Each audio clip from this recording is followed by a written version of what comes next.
es no la imposición de trastornos mentales y físicos. Siguiente.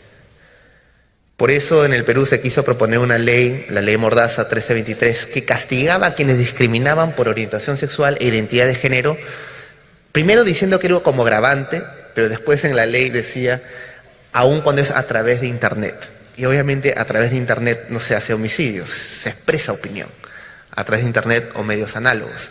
Lo que eso representa es una ley Mordaza. Siguiente, por favor. Por eso desde el 2011, la Coordinadora Nacional Pro Familia ha venido marchando, siguiente por favor, todos los años, cada 4 meses en promedio, alrededor de todo el país, para hacer frente a esta nociva ideología de género que se pretende imponer en nuestro Perú por medio del lobby y por medio de la presión. Y creo que nosotros tenemos la responsabilidad como ciudadanos de levantarnos a defender los derechos humanos y los derechos fundamentales de nuestros hijos y, ¿por qué no?, ejercer nuestros derechos.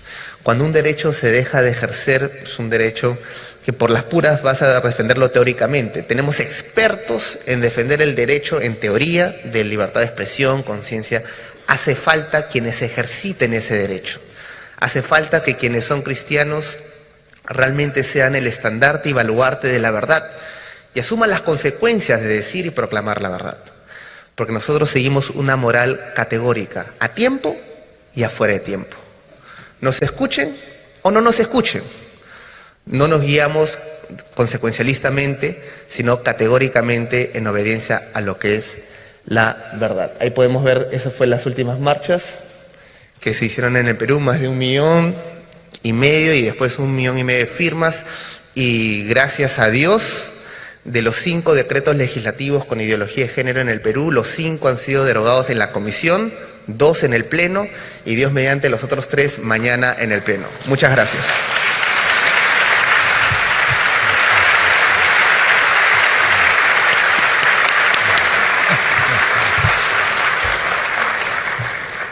Muchas gracias a Cristian Rosas por su intervención en el tiempo perfecto. Quiero recordarles a los distinguidos miembros presentes aquí en esta conferencia que si tienen el ánimo de realizar alguna pregunta, habrá personas que recogerán sus preguntas tanto para el señor Cristian Rosas como para el profesor Benigno Blanco, ¿no? Sin más preámbulo, cedo la palabra al profesor Benigno Blanco para que empiece su disertación. Muchas gracias.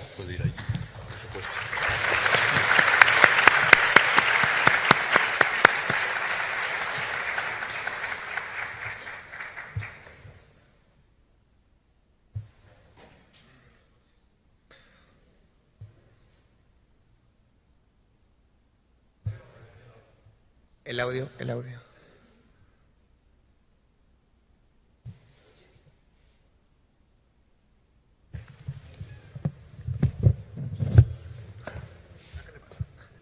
Ese funciona. Sí, pero...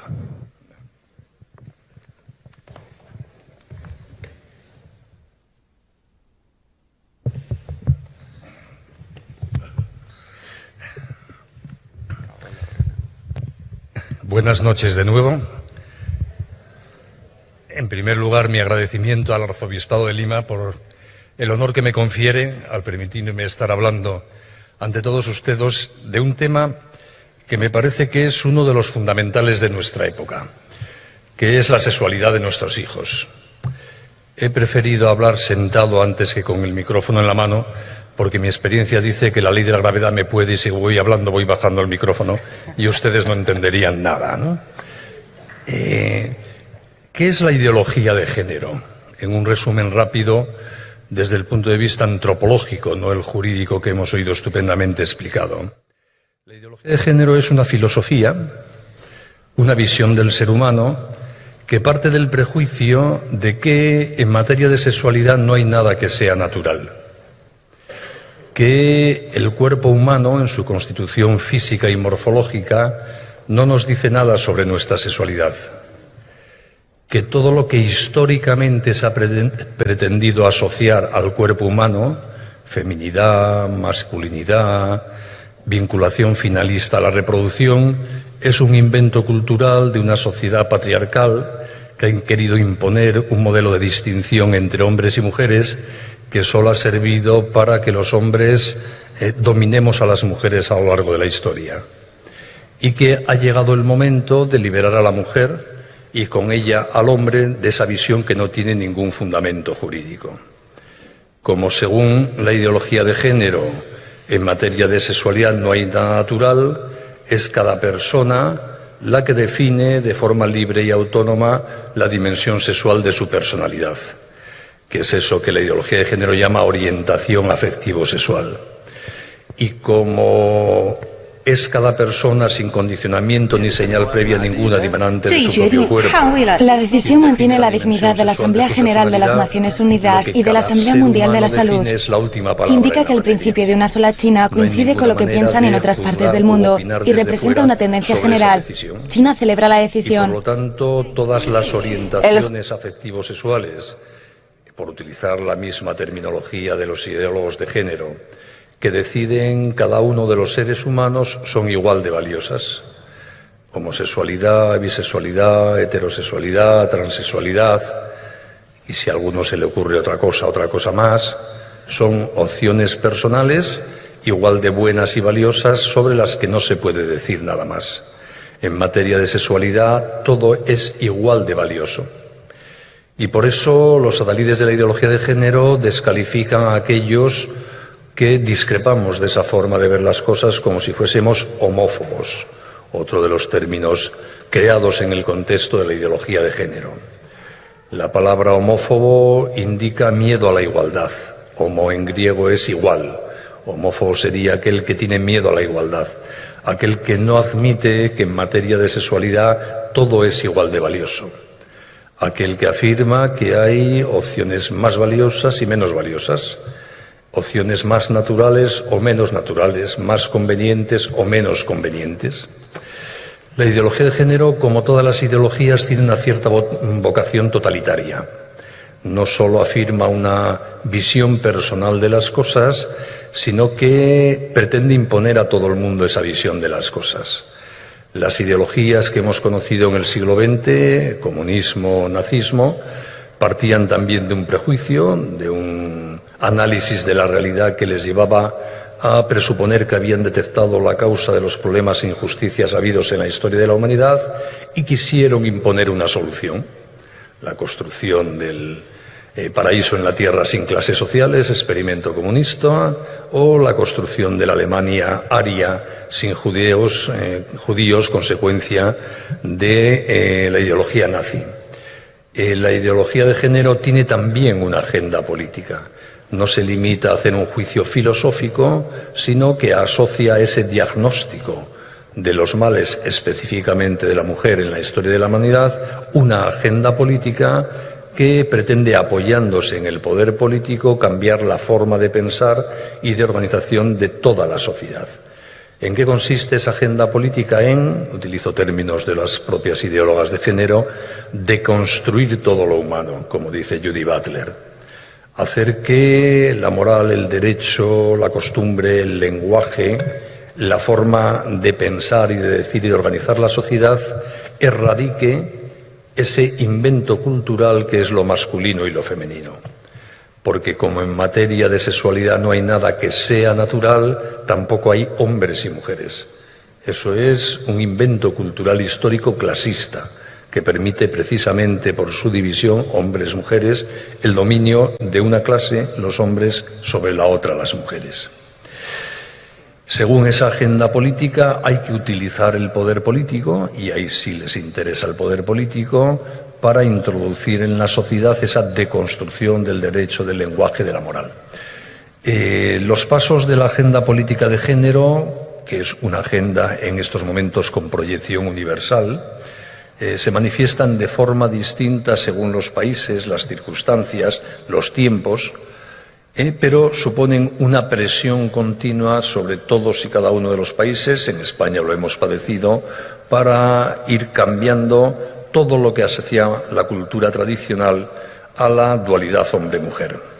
En España la agenda de género se aplicó de forma intensa a partir del año 2005 con leyes que primero cambiaron la definición del matrimonio para pasar de la consideración del matrimonio como una institución específica para la unión entre hombre y mujer a una definición legal del matrimonio que lo considera institución abierta a la unión de cualesquiera adultos, sea cual sea su orientación afectivo-sexual. Es decir, no es una ley de matrimonio homosexual o igualitario, aunque la llamen así, sino que es una ley que deconstruye el concepto de matrimonio para excluir del mismo cualquier referencia al carácter binario hombre-mujer. Y después, como el matrimonio queda así reducido a una mera expresión de la afectividad sexual entre personas, se introdujo un mes después, hablamos de junio del año 2015, una ley que permitió la disolución por divorcio del matrimonio a petición de cualquiera de los cónyuges unilateralmente, sin necesidad de alegar causa ninguna y aunque el otro cónyuge se oponga, porque ya el matrimonio es puro afecto y solo puede durar lo que dure el afecto. El matrimonio ya no está vinculado a ningún interés público, como puede ser la maternidad, la paternidad, que exija un cierto rigor al menos en la consideración de su duración.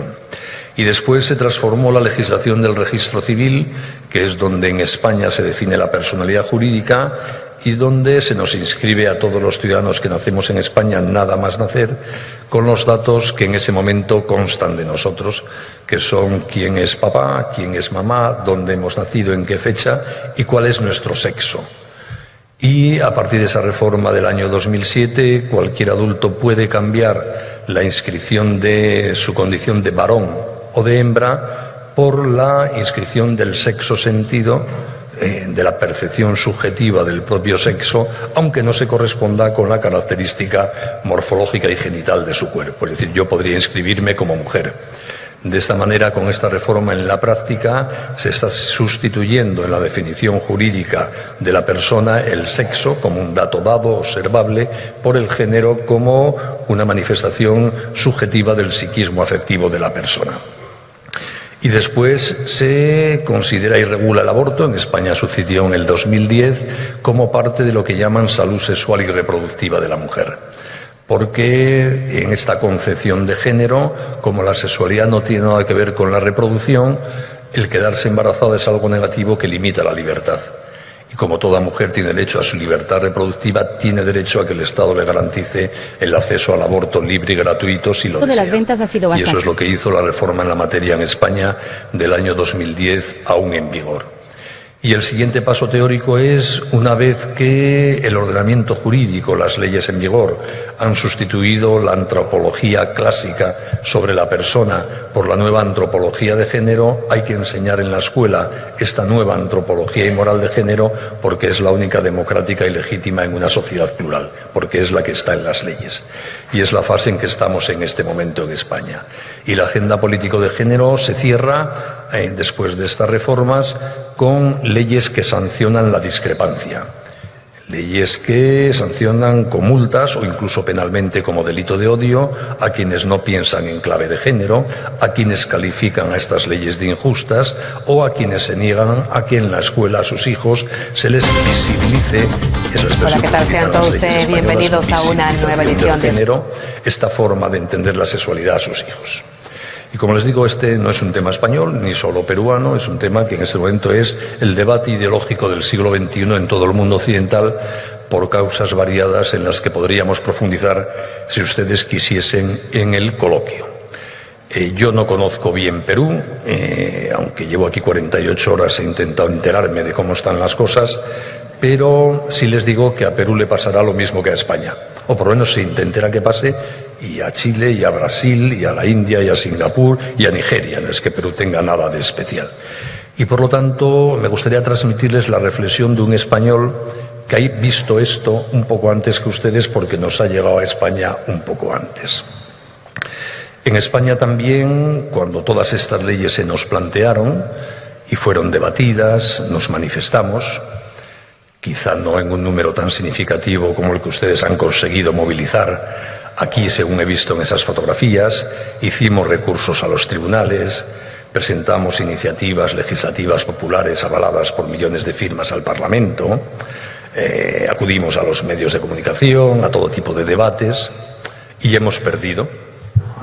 En términos políticos, no hemos conseguido derogar ninguna de estas leyes ni evitar su aprobación.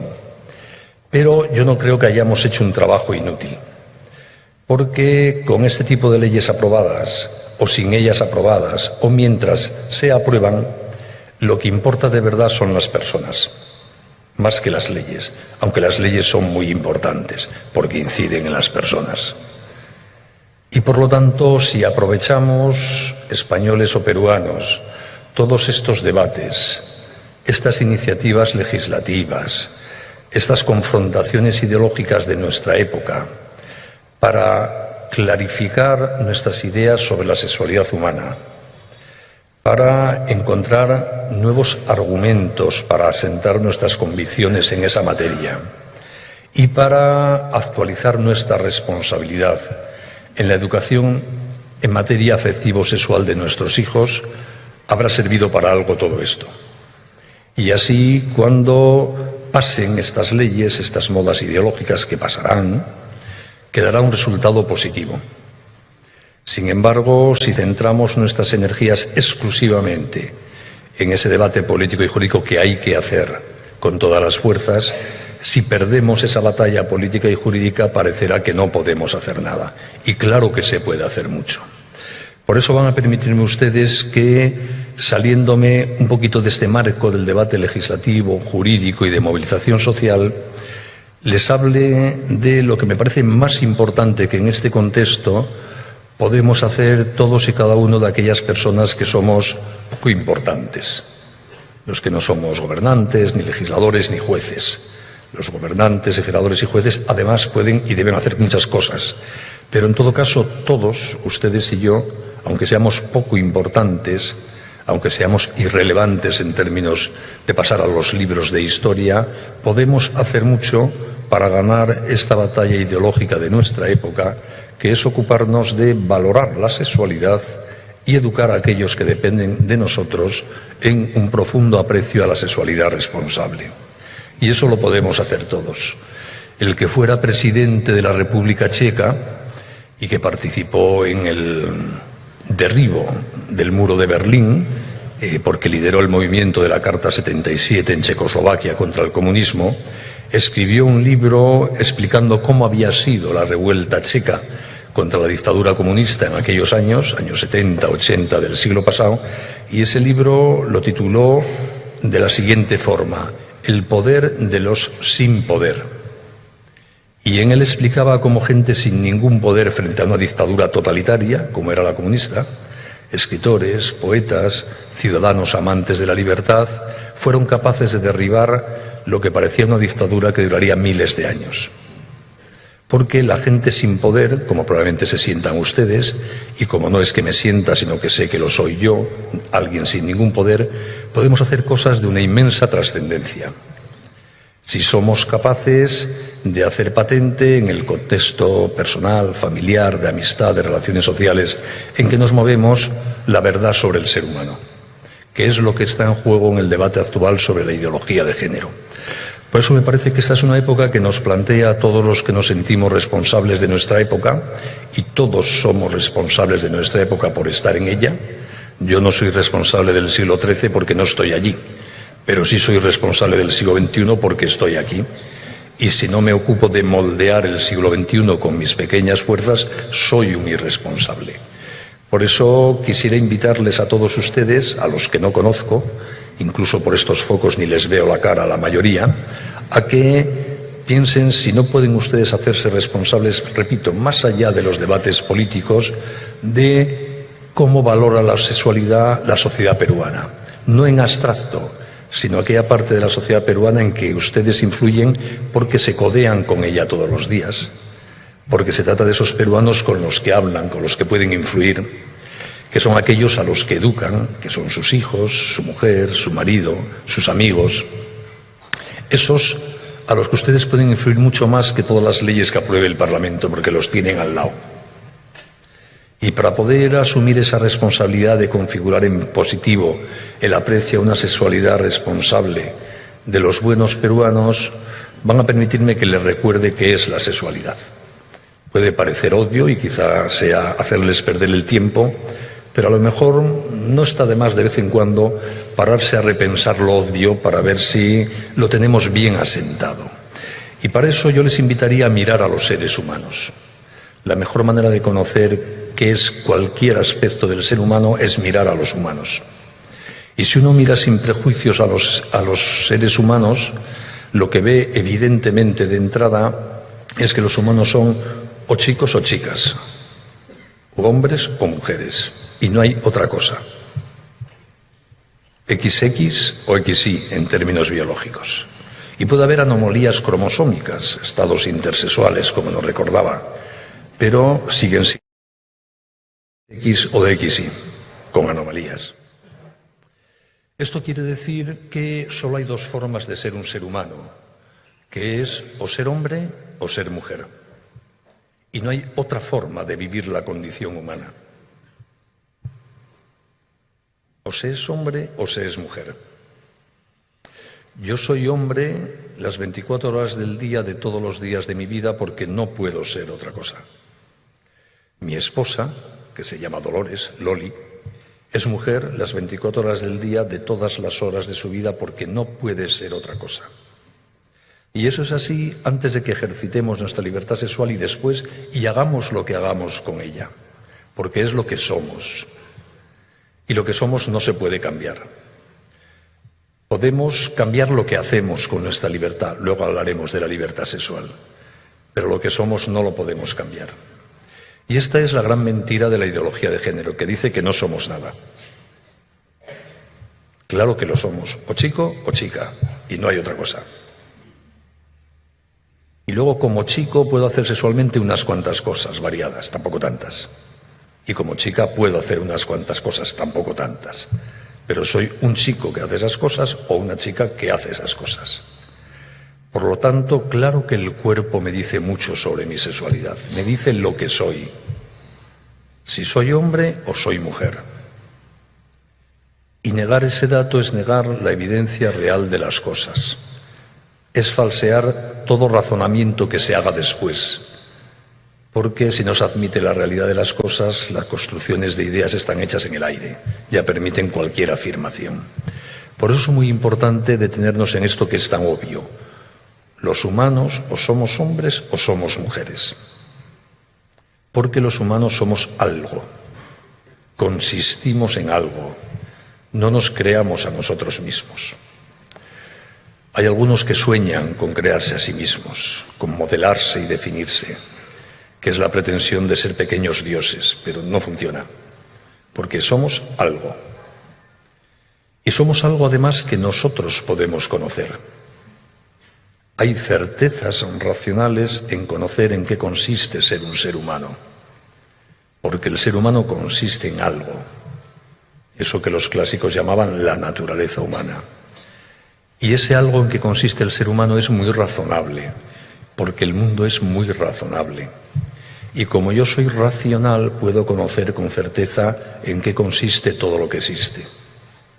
Claro que hay certezas respecto al humano, porque lo humano significa, es algo. Esto no lo saben los racionalistas contemporáneos que desconfían de la razón, que creen que el mundo es fruto del azar y del acaso, que el ser humano no es más que un trozo de carbono evolucionado ciegamente según las reglas de la bioquímica. Pero el mundo es mucho más que eso, el mundo tiene sentido, porque en el origen del mundo está la razón y el mundo es razonable, porque ha sido pensado por alguien muy inteligente. Y además basta mirar el mundo para constatar que es razonable. Por eso funcionan las matemáticas, por ejemplo. Si el mundo no fuese razonable, un producto que solo existe en mi mente como las matemáticas no podrían explicar lógicamente el funcionamiento real de la materia. Pero el mundo hasta en la materia es profundamente razonable. Y por lo tanto yo puedo tener criterios sobre todo lo que existe en el mundo, y especialmente sobre lo humano. Por lo tanto, somos hombres o mujeres. Lo cual significa que la respectiva feminidad y masculinidad nos define. No es algo que tengamos, que nos acaezca, que llegue con el devenir de nuestra vida, que usemos de vez en cuando, sino que es lo que somos. Porque, como les decía antes, solo hay dos formas de ser un ser humano: ser hombre o ser mujer. No somos humanos que luego actuamos en masculino o luego actuamos en femenino. No cabe esa distinción. Somos en femenino o en masculino. Por lo tanto, la sexualidad se identifica con la persona. Es tan valiosa como la persona. Y, en consecuencia, quien banaliza su sexualidad está banalizando a su propia persona. Y quien banaliza o instrumentaliza la sexualidad de los demás está banalizando o instrumentalizando a los demás. Porque los demás no se pueden distinguir de su sexualidad como nosotros mismos no nos podemos distinguir de nuestra sexualidad. Así de importante y relevante es la sexualidad humana, que además es una de las cosas que nos distingue de los animales. La vaca y el toro pastan en la pradera fuera de la época de celo exactamente igual. Yo soy hombre las 24 horas del día de todos los días de mi vida, no solo en la época de celo. Y una mujer igual. Forma parte de la dignidad humana el que su sexualidad se identifique con su persona. Y por lo tanto, cuando hablamos de la sexualidad humana, estamos hablando de la dignidad humana. Y por eso, cuando una ideología, como es el caso de la ideología de género, no entiende la sexualidad humana, está diciéndonos que no entiende al ser humano, que es una ideología antihumanista, profundamente negativa y, en consecuencia, generadora de profundas injusticias, porque no sabe de qué está hablando literalmente. Se podría aplicar aquella frase de Chesterton de que los que atacan a la familia no saben lo que destruyen porque no saben en qué consiste la familia. Los que defienden la ideología de género, aunque sea con buena intención, no saben el daño que están haciendo porque no son capaces de valorar lo que significa la sexualidad para el ser humano.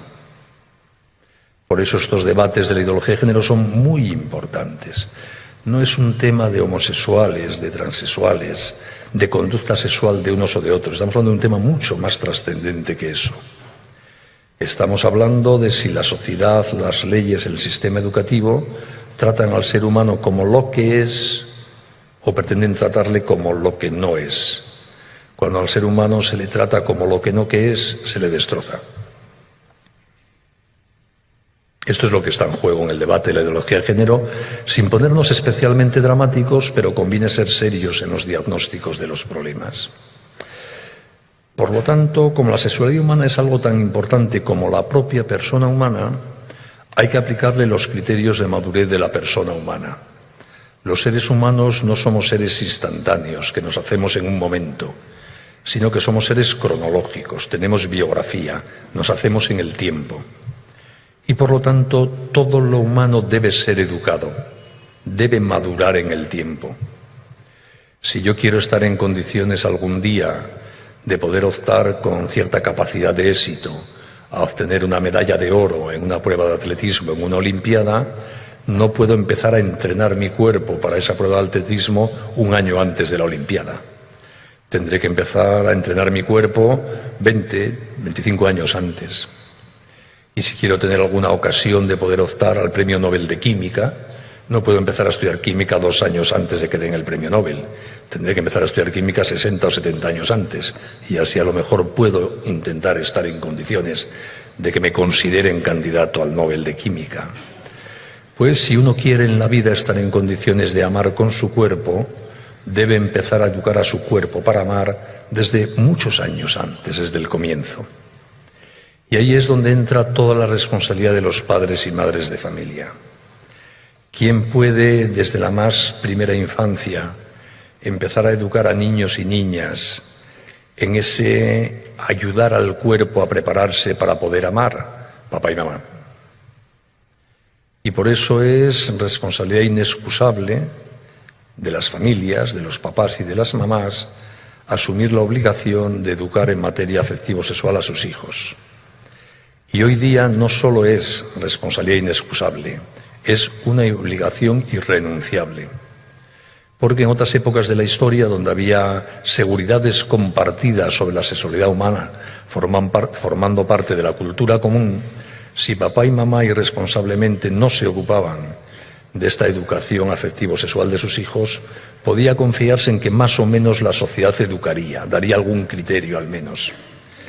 Hoy día, entre otras cosas por la presencia en nuestra sociedad de la ideología de género, con su despiste antropológico en esta materia, podemos tener cierta seguridad de que si papá y mamá no se ocupan de la educación afectivo-sexual de sus hijos, la sociedad los corromperá. Y por eso los que somos papás y mamás hoy seríamos unos traidores a nuestros hijos si no nos ocupamos de educarlos en esta materia.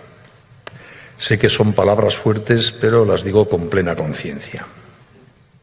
Tenemos que asumir la responsabilidad de educar a nuestros hijos en materia afectivo-sexual desde muy pequeñitos.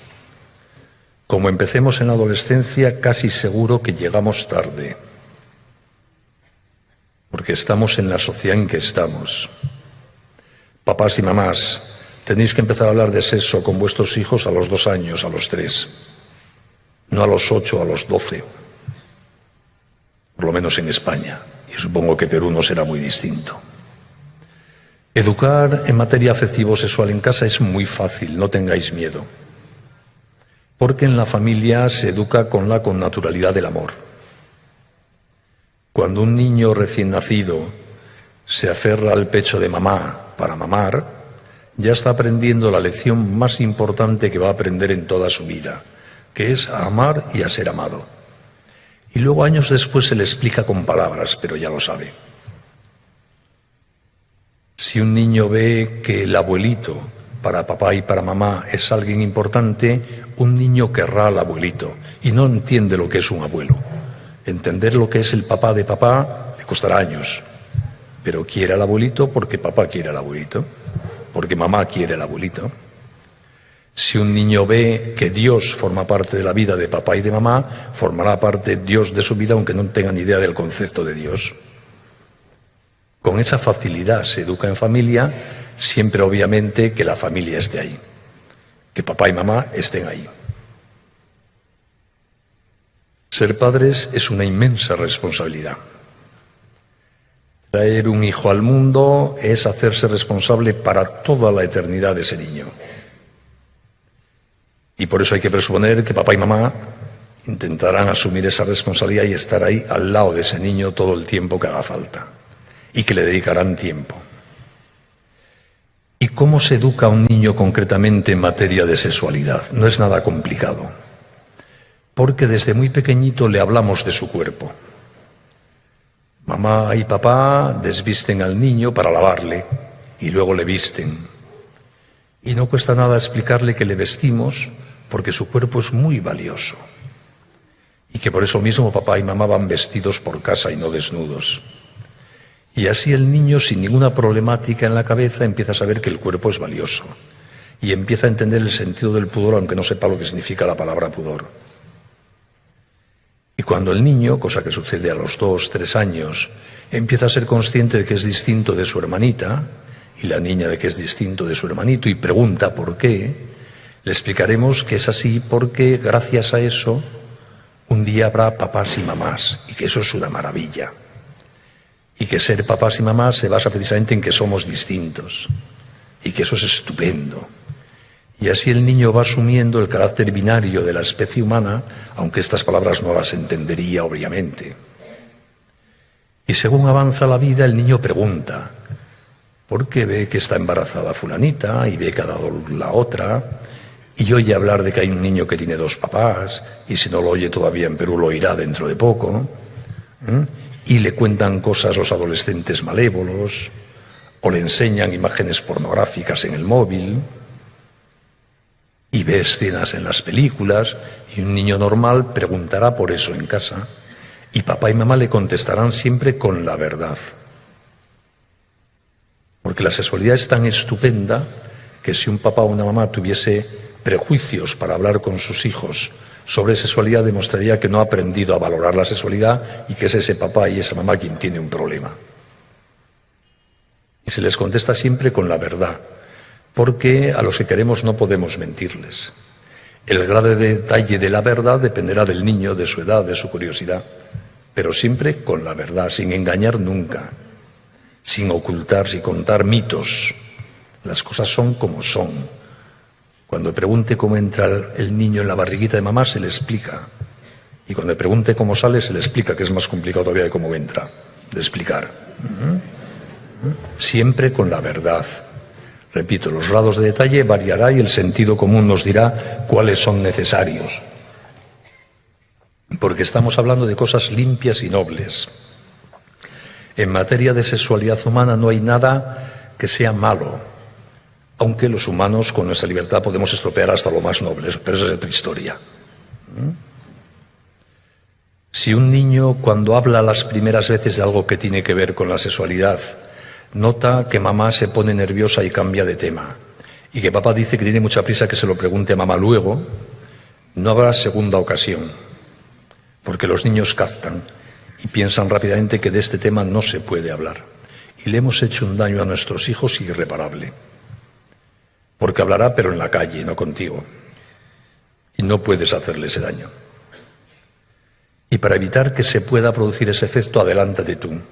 Habla de sexo con tus hijos, para que vean que se puede hablar con papá y mamá y se debe de esta materia.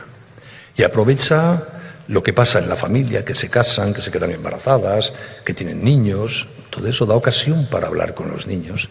Y así los niños percibirán que papá y mamá son las personas que más saben de sexo del mundo.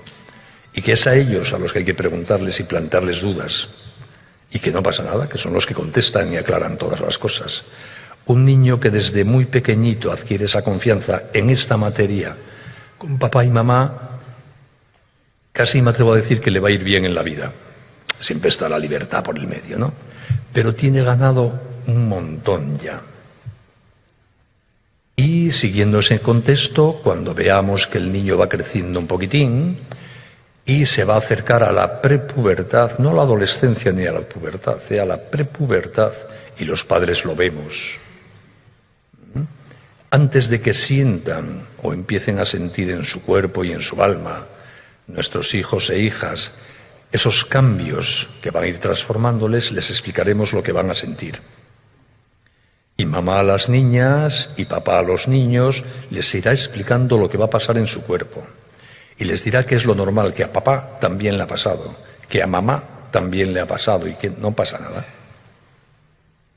¿Qué seguridad les damos así a nuestros niños en esas edades en que empiezan las turbulencias del desarrollo? Saber que lo que les va a suceder es lo normal. Y les hablaremos de las tentaciones, para que sepan que también a papá y a mamá les ha tentado y apetecido lo mismo que a ellos, y que eso es normal. Papá le explicará a los niños lo que es una erección, y por qué le va a apetecer tocarse, y cómo es bueno educar ese deseo, para prepararse para poder amar con generosidad más adelante. Y le diremos que todo eso no debe asustarle, está preparándose para ser papá. Es el proceso natural querido por Dios para que el cuerpo esté en condiciones un día de ser padre. Y por lo tanto es normal. Y mamá a la niña le explicará también esos cambios que va a empezar a sentir en su cuerpo y en su espíritu. Y por qué unos días del mes adorará a la humanidad y querrá cubrirla de besos, y 10 días después no aguantará a la humanidad ni soportará a nadie. Y que no pasa nada. Es lo normal, a mamá también le pasa eso. Y es el ciclo si la niña confía en mamá y le contará y le preguntará todas las cosas que pasen por su turbulento corazón durante esos años, porque sabe que mamá contesta y explica y tiene experiencia. ¿Qué seguridad podemos dar a nuestros hijos si estas cosas se hablan? Y además con cada hijo, no en grupo, porque cada hijo tiene su momento de madurez. Y no es lo mismo un niño que una niña. Por eso hay que buscar el momento de la confidencia. No se trata de dar clases y conferencias de vez en cuando. No se trata de decir, niño, ven aquí, vamos a hablar de hombre a hombre. Se trata de invitarle a tomar un helado y de paso comentar. Oye, que veo que te empieza a salir barba. Pues esto a mí también me pasó a los no sé qué. Notarás esto, que verdad, sí, a mí también me pasaba. Bueno, y se va hablando de estas cosas con normalidad. ¿Te has fijado en tu hermana mayor? ¿No la ves que le pasan estas cosas? Pues es por esto y por esto. Y a ti te pasará dentro de poco, lo normal. Darle ese toque normal de transmisión de experiencia vital, de confianza, sin que nos asuste nada que nos pregunten. Los niños hoy preguntan verdaderas barbaridades, porque ven verdaderas barbaridades. No te asuste, dile que es una barbaridad y ya está, pero sin asustarse de nada ni por nada. Que vean que no hay ningún tema tabú, ni nada que no tenga respuesta. ¿Qué seguridad se da así a los chicos y a las chicas? Y cuando te digan, mi novio me exige no sé qué, mi novia dice no sé qué, fulanito me ha contado que hay que hacer no sé qué, tú dile, pues no, no es así. Que no te engañen, que no te chantajeen. Esto ha pasado muchas veces, o pasa siempre, tranquila. Lo correcto es esto y esto. Y con toda normalidad. Tenéis que hacer estos diálogos en familia, padres y madres. Y no hace falta leer 100 libros de psicopedagogía sexual de la adolescencia para hacerlo. Si los leéis, estupendo, pero no es necesario. Porque ya lo sabéis todo, lo habéis vivido todo. Conocéis la naturaleza humana porque es la vuestra. ¿Qué os van a decir que no os haya pasado por la cabeza ya o por el cuerpo? Saquemos el tema de la afectividad y la sexualidad con nuestros hijos desde muy pronto para que adquieran confianza. Y si alguna vez, que hoy en nuestra sociedad puede pasar, no es lo más normal, pero puede pasar, se nos plantean por nuestros hijos situaciones que nos desborden, de las que no tengamos ninguna experiencia, que no sepamos cómo afrontar, pidamos ayuda. Seguro que en Lima hay gente con muy buen criterio y que tiene experiencia de cualquier cosa que os pueda pasar en vuestro entorno. Médicos, sacerdotes, matrimonios más mayores, yo qué sé. Pidamos ayuda y consejo si fuese necesario, pero no dejemos indefensos nunca a nuestros hijos, porque somos responsables de ellos para la eternidad, tengan la edad que tengan. ¿Y sabéis cómo será creíble para vuestros hijos todo lo que les contáis sobre la vida afectiva y sexual? ¿Sabréis cómo les resultará interesante intentar vivir como vosotros les decís que hay que vivir si os ven felices? Los seres humanos tenemos una característica constitutiva y es que todos queremos ser felices. Es imposible no querer ser feliz. Y por lo tanto la gente feliz nos atrae. Si tú habitualmente estás tristón, si se nota que rehuyes estar en casa, si no tratas bien a tu mujer con cariño, cuando le aconsejes a tu niño que sea leal a sus amores, etcétera, creerá que le estás invitando a ser infeliz como tú. En cambio, si ven que os queréis, que os cuidáis, que os gusta estar juntos, que sois felices en familia, cuando habléis con vuestros hijos de una sexualidad responsable para construir una familia, querrán imitaros. El esfuerzo de cada uno por ser leal a los propios amores no es algo solo que nos afecta a cada uno, tiene un efecto pedagógico sobre la vida de quienes los miran impresionante. Por eso, cuando uno no es leal a sus amores, no solo se hace daño a sí mismo y a su amor, sino a todos los que le observan. Es una gran responsabilidad fundar una familia. Es una inmensa responsabilidad casarse. Es de una gran responsabilidad tener niños. Pero es una profunda fuente de felicidad cuando se vive bien, con lealtad. Y eso es lo que tienen que ver nuestros hijos en nuestra conducta, en nuestra sonrisa, en nuestra forma de comportarnos.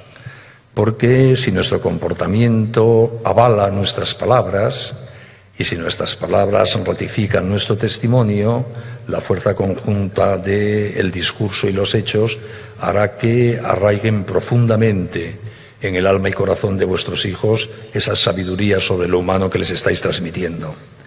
Y eso que arraiga en la infancia, en el contexto familiar, es no arrancable, dura para siempre.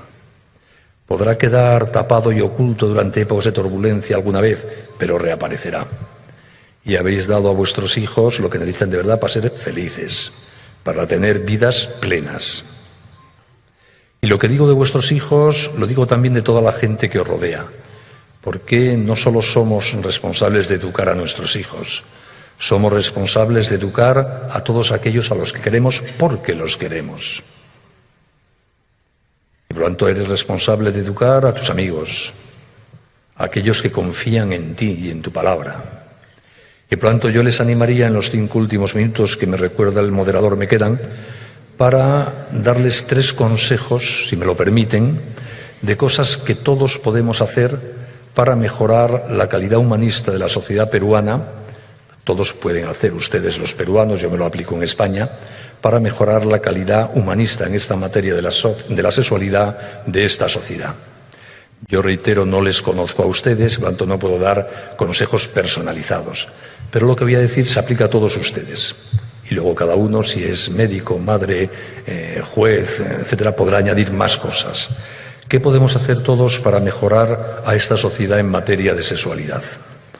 En primer lugar, poner al servicio de esta causa el poder más grande que tenemos todos los seres humanos, que es el poder de hablar. Un poder más importante que ser presidente del gobierno. Porque cada vez que hablamos los humanos, entramos en el interior de la cabeza y el corazón de quienes nos escuchan. Y entramos con capacidad de formatear lo que hay ahí, de cambiarlo. Este es un poder que yo ahora estoy usando con ustedes y soy muy consciente de él. Yo les hablo, voy mirándoles en la medida en que los focos me lo permiten, me meto dentro de ustedes e intento suscitar en su interior los afectos, las preocupaciones, los ideales nobles que creo que merecen la pena.